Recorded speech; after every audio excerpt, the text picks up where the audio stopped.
Hello সবাইকে, আমি মল্লিকা। তো তোমাদের জন্য নিয়ে এসেছি আজকে বালিশ তৈরি করা। তোমরা বাড়িতে কি করে 5 মিনিটের মধ্যে তুলো ছাড়া বালিশ বানাতে পারো এটাই তোমাদেরকে দেখাবো।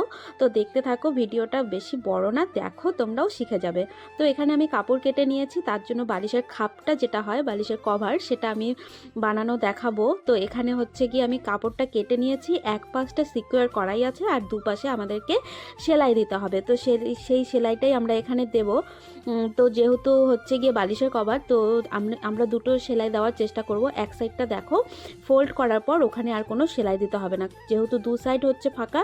তো ওই দুই সাইড সেলাই করে নিয়ে আর মাঝখানে আমরা আরেকটা সাইড খোলা রাখবো, যেখান থেকে আমরা তুলো ভরবো। কিন্তু আমরা তো এটা তুলো দিয়ে বানাচ্ছি না, আমাদের মতন টেইলাররা যারা বাড়িতে অনেক কাজ করে তাদের কিন্তু অনেক টুকরো টুকরো টুকরো টুকরো কাপড় জমা হয়।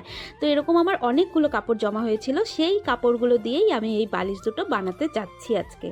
তো তোমরাও পারো এরকম বালিশ বানাতে, কাপড়গুলো ফেলে না দিয়ে, যেহেতু অনেক নতুন নতুন সব কাপড় জমা হয়। কারণ আমরা যা ব্লাউজ ড্রেস সব তো নতুন কাপড় দিয়েই করি, সেগুলো যখন জমা হয় তো সেগুলো দিয়ে আমরা বালিশটাই বানানোর চেষ্টা করি না কেন, তাহলে ঘরের মধ্যে এক জায়গায় রেখে দেওয়া যায়। তো দেখো এক সাইডের আমার সেলাই কমপ্লিট হয়ে গেছে, আর এক সাইডের আমি সেলাইটা দিচ্ছি। যেহেতু আমি বললাম ডাবল সেলাই দেওয়ার জন্য, তো অবশ্যই এই কাপড়টা উল্টো করে তারপরে সেলাই দেবে। তো তোমরা যারা আমার ভিডিওটা দেখে বানাচ্ছো তারা অবশ্যই বালিশের যে কভারটা বানাচ্ছো সেটা হচ্ছে গিয়ে খুব সুন্দর একটা কাপড় নেবে। দেখো আমি খুব একটা সুন্দর কাপড় নিয়েছি, কারণ কি উপর দিয়ে সুন্দর থাকুক, ভিতরে কি আছে সেটা তো আর কেউ জানবে না। তো এটাকে আমরা উল্টো করে নিলাম। এই দেখো একদম একটা খাপের মতন তৈরি হয়ে গেছে। এই কোনাগুলো আমি হচ্ছে গিয়ে বের করে দেবো সুন্দর করে। তো দেখতে থাকো, যারা বাড়িতে বসে থাকো বা সময় থাকে তারা কিন্তু এটা অবশ্যই করতে পারো, অবশ্যই একবার ট্রাই করতে পারো, দেখবে তোমাদেরও ভালো লাগবে। আর আমার ভিডিওটি, আমার চ্যানেলটি যদি ভালো লাগে অবশ্যই তোমরা সাবস্ক্রাইব করে দিও। নতুন নতুন আমি ট্রিক্স নিয়ে আসবো, অনেক ব্লাউজের ডিজাইন, অনেক কিছু সেলাই আমি তোমাদের জন্য নিয়ে আসবো। তো দেখো এটা আমি হচ্ছে গিয়ে একদম বানিয়ে ফেলেছি, এটা খাম তৈরি হয়ে গেছে।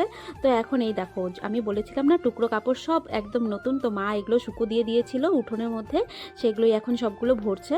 তো এগুলো এখান থেকে আমার 4টা বালিশ হয়েছে, 4টা বালিশ ভাবা যায়। তো যাই হোক, তো দেখো এখানে আমি ভরে ফেলেছি। ভরে ফেলার পর অনেকটা ঠেসে ঠেসে ভরা হবে, তারপরে এইভাবে দু মাথা আমি হচ্ছে গিয়ে ফোল্ড করে তারপরে এইভাবে মেশিনের মধ্যে রেখেই আস্তে আস্তে করে আমি এখানে সেলাইটা দিয়ে দিব, খুবই আস্তে করে। আর এইভাবে একদম সিকিউর করে নেবে, যাতে কাপড় কোনো পাশ দিয়ে না বের হয়।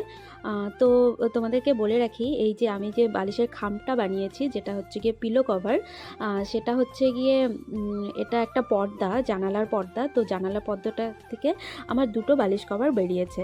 তো সুন্দরভাবে এটা সিকিউর করে আমি হচ্ছে গিয়ে কাপড়গুলো একদম সাইড করে মেশিনের মধ্যে বসেই, এটা কিন্তু তোমরা চাইলে হাত সেলাইও দিতে পারো, হাত সেলাইও করতে পারো। তো আমি যেহেতু তাড়াতাড়ি করতে চাচ্ছি, বললাম না 5 মিনিটের মধ্যে আমি দুটো বালিশ বানিয়ে ফেলেছি। তো তোমরাও এরকম খুব কম সময়ে খুব ভালো একটা কাজ করতে পারো। তো এইভাবে হচ্ছে গিয়ে একদম এই সেলাইটা আমি ডাবল সেলাই দিয়ে নেব এর মধ্যে। তো তোমরা চাইলে এটার উপরে আবার নতুন একটা পিলো কভার ঢোকাতেই পারো, তাহলে এটা ভালো থাকবে আর কি। আর পিলো কভারটা তোমরা অবশ্যই ডিজাইন করে বানাতে পারো। তো আমি পরে কোনো এক সময় সেই ডিজাইনিং পিলো কভার তোমাদেরকে দেখিয়ে দেবো। তো দেখো এই দেখো কি সুন্দর দুটো বালিশ রেডি হয়ে গেছে। তো এই দুটো সাইডে রেখে দিলাম। তো টাটা।